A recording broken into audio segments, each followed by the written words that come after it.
2008 সালের পর থেকে রাজনৈতিক ক্ষমতা দেখিয়ে দেবাশিস চক্রবর্তী কোদালিয়া 1 নম্বরে গ্রাম পঞ্চায়েতের অন্তর্গত প্রত্যেকটা ব্যক্তিকে ভয় দেখিয়ে তোলা তুলতেন।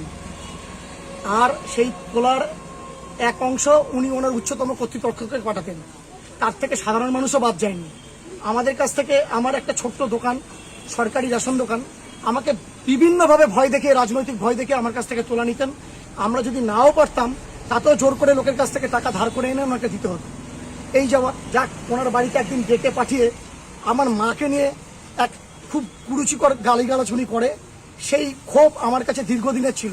আমি জানি একদিন এই অবসান ঘটবে ও আমি আমার মতন করে ঠিক বদলা নিতে পারবো।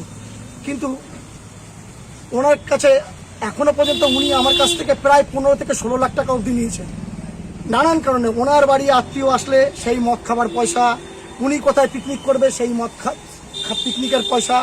শুধু আমি বলে নয়, আমাদের মতো যারা ডিলার ভাই আছে প্রত্যেকটা ডিলার ভাইকে উনি ভয় দেখাতেন। কিন্তু এই বিষয়গুলি আগে আপনি প্রশাসনকে জানিয়েছেন? আমি প্রশাসনকে 5 থেকে 7 বার জানাতে এসেছিলাম। তখন রাজনৈতিক দলের ওনাদের দল, ওনাদের মতন করে শুনতেন। আমাদের ভেতরে কোনো কর্ণপাত করা হতো না, আমাদের পাঠিয়ে দেওয়া হতো। উনি তো একটা দাপুটে নেতা। ওনার এই যে আর্থিক যে তোলাবাজি, তার একটা অংশ উপরে পর্যায়ে যেত, তো ওনাকে কে কি করবে? উনি তো অলিখিত মস্তান কোদালিয়া 1 নম্বর গ্রাম পঞ্চায়েতের। আজকে হঠাৎ করে কি হলো? আজকে আমার মনে হলো নতুন সরকার এসে বলেছে যে ভয় আউট ভরসাহীন।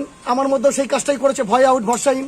আমি আমার মায়ের সম্মান বাঁচাতে গিয়ে, আমার মা আমাকে জন্ম দিয়েছে, সেই মায়ের নামে যে কটুকথা করবে তার সঙ্গে তো আমি লড়াই করবই।